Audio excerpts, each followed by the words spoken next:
काकभुसुंडी जी गरुण जी को ज्ञान और भक्ति का अंतर बताते हुए कह रहे हैं कि ज्ञानी ही भक्ति नहीं कछु भेदा, उभय हरहि भव संभव खेदा। नाथ मुनीस कहीं कछु अंतर, सावधान सो सुनो विहंगवर। ज्ञान और भक्ति में कोई अंतर नहीं है, परंतु मुनियों ने जो अंतर बतलाए हैं, हे पक्षीराज, उसे ध्यान से सुनो। ज्ञान विराग जोग विज्ञाना, ये सब पुरुष सुनहु हरि जाना। पुरुष प्रताप प्रबल सब भांति, अबलाय बल सहज जड़ जाते। ज्ञान, वैराग, योग, विज्ञान, ये सब पुरुष हैं। पुरुष प्रबल होता है और अबला सब प्रकार से कमजोर और जड़ होता है। यहाँ पर अबला शब्द का प्रयोग माया के लिए किया गया, और माया का प्रयोग किसके लिए किया गया? पुरुष त्यागी सक नारी, जो विरक्त मति धीर। न तु कामी विषयावस, विमुख जो पद रघुवीर। वही पुरुष स्त्री का त्याग कर सकता है, जो विरक्त हो, धीर बुद्धि वाला हो, जो कामी है, विषयों के वश में है, वह नहीं त्याग सकता। किसको? स्त्री को। पत्नी की बात नहीं हो रही। कहीं लोग गलती से ऐसा समझ लें कि जो लोग पत्नी का त्याग कर देते हैं वे विरक्त हैं, वे मतिधीर हैं, वे प्रभु भक्त हैं। ऐसा नहीं। जो स्त्री को त्याग दे मतलब कि स्त्रियों में रुचि न रखे, किसी विशेष भाव को लेकर के यहाँ पर कहा गया, उस भाव को समझना बहुत जरूरी है, और लोग समझ भी जाएंगे, उसे समझाने की जरूरत नहीं। सो मुनि ज्ञान निधान, मृग नयनी विदुमुख निरखे। विवश होई हरिजान, नारी विष्णु माया प्रगट। वही मुनि है, वही ज्ञान निधान है, जो स्त्री के मृग नयनी कहा गया। अब स्त्री में भी डिफरेंशिएट किया जा रहा है। ज्ञान के भंडार मुनि लोग भी मृग नयनी स्त्री कहा। यहाँ पर स्पष्ट है कि जो सुंदर स्त्री है, उसे देख करके ऐसे लोग भी आकर्षित हो जाते हैं, विवश हो जाते हैं। हे गरुड़ जी, साक्षात भगवान विष्णु ने माया को स्त्री रूप में ही प्रकट किया। मोहन नारी के रूपा, पन्नगारी रीति अनुपा। हे गरुड़ जी, कोई स्त्री दूसरी स्त्री के रूप से आकर्षित नहीं होती। माया भगति सुनहु तुम दो,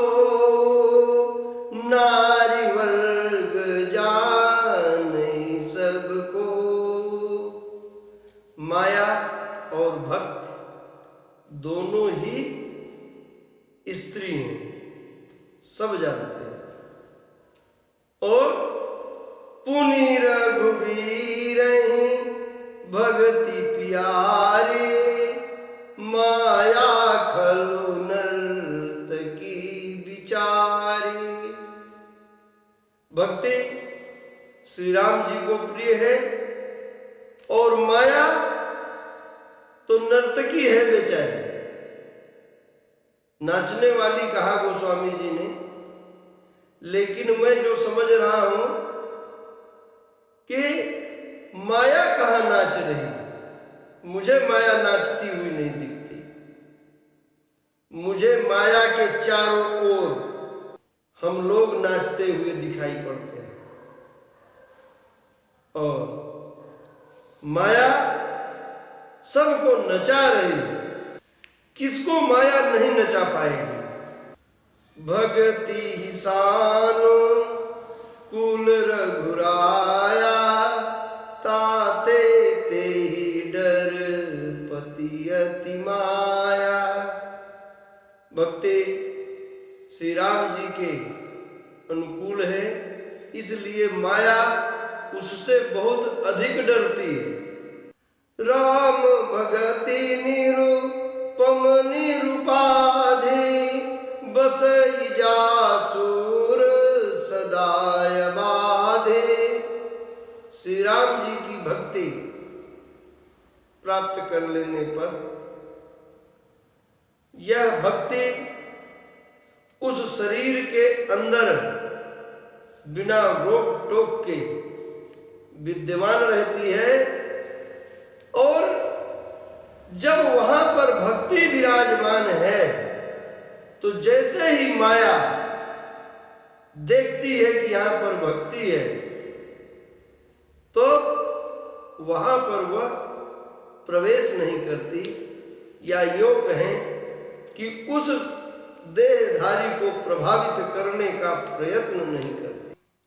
अस विचारी जे मुनि विज्ञानी, जाचहि भगति सकल सुख खानी। ऐसा विचार करके जो विज्ञानी मुनि हैं वे सदैव सुख देने वाली भक्ति की ही याचना करते हैं। श्री राम जी के इस रहस्य को कोई जल्दी जान नहीं पाता है, और प्रभु श्री राम की कृपा से जो इस रहस्य को जान जाता है उसे सपने में भी मोह उत्पन्न नहीं होता। ज्ञान और भक्ति का भेद बताते हुए आगे कह रहे हैं कि यौ ज्ञान भगति कर भेद सुनहु सुप्रवीण, जो सुनि होई राम पद, जो सुनि होई राम पद, प्रीति सदाय बिछे। ज्ञान और भक्ति का एक और भेद सुनिए, जिसको सुन करके श्री राम जी के चरणों में प्रीति बढ़ जाती है। ईश्वर अंश जीवय विनाशी, बहुत ही तार्किक और बहुत ही स्पष्ट रूप से काकभूषुंडी जी ने गरुड़ जी को समझाया है, और गोस्वामी जी ने लिखा कि यह जीव किसका अंश है? ईश्वर। तो अगर ईश्वर अनंत है, अखंड है, अजन्मा है, तो उसका अंश होने के नाते ये जीव भी अनंत है, अखंड है, अजन्मा है। ईश्वर और जीव में कोई भेद नहीं। चेतन अमल सहज सुख राशि। मैं एक एक शब्द स्पष्ट करने का प्रयत्न करूंगा, क्योंकि यह श्री रामचरितमानस का ज्ञान योग है, और ऐसा ज्ञान योग इतनी सरलता से कहीं समझाया नहीं गया। जब मुझे समझ में आ जा रहा है तो मैं समझ रहा हूं कि सबको समझ में आसानी से आ जाएगा, क्योंकि मैं जड़मती हूं। यह जीव चेतन है, निर्मल है, सहज है और सुख की खानी। सो माया बस भयो गुसाई, बंधे वकीर मरकट की नाई। जीव माया के वशीभूत होकर के बंदर और तोते की तरह बंध जाता है। समझने की बात है कि जो उपमा दी है कि बंदर कैसे बंधता है, तोता कैसे बंधता है, अपने लालच के कारण बंधता है। जीव कैसे बंध सकता है? चेतन है, सहज है, सुख राशि है, वह बंध ही नहीं सकता। बंधता कौन है? शरीर है। बिंधता कौन है? शरीर है। भोगता कौन है? शरीर है। और यह सब माया के वशीभूत होकर के जिस शरीर में जीव गया है, बहुत धीरे धीरे समझने की जरूरत है कि जीव जब अखंड ब्रह्मांड में टहल रहा था तो उसने अपने अनुकूल देह धारण करने के लिए प्रवेश लिया, और उस देह को प्राप्त करने के बाद उसकी जो मानसिकता रही, जन्म के बाद जैसी जैसी स्थितियां आती गईं, जैसे जैसे लोभ मोह अंदर समाते गए, वैसे वैसे वो उतना ही अधिक जकड़ता चला गया। जड़ और चेतन दोनों ही जगत में, चाहे चेतन वर्ग हो चाहे जड़ वर्ग हो, दोनों के अंदर एक गांठ पड़ी, जबकि वो गांठ झूठी है, फिर भी उस गांठ को जितना भी खोलने का प्रयत्न किया जाता है उतना ही वो उलझती चली जाती है। तब ते जीव भयउ संसारी, छूट न ग्रंथि न होई सुखारे। यह जीव संसार में, जब मैं जीव कह रहा हूं तो अब जीव शरीर से समझा जाए। जीव शरीर से भिन्न है, यह बात समझने की जरूरत है।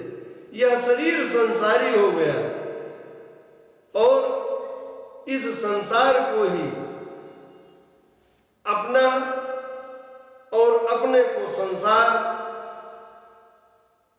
कोई अंतर नहीं। जैसे दूध पानी में मिल जाए तो वो दूध ही कहलाता है, इसीलिए जीव शरीर धारण कर लिया तो वो जीव नहीं रह गया, वो शरीर हो गया। वो शरीर ही अपने आप को सब कुछ समझने लगी, सर्वसमर्थ समझने लगी। जैसी जिसकी सामर्थ्य है वैसा ही वह दूसरों पर उपकार या अपकार जो भी कहा जाए अपने स्वार्थ के लिए करता रहता है। और वेदों ने, पुराणों ने इससे छूटने का जो उपाय बताया है, उन उपायों को करते करते यह उसमें और फंसता जाता है। क्यों?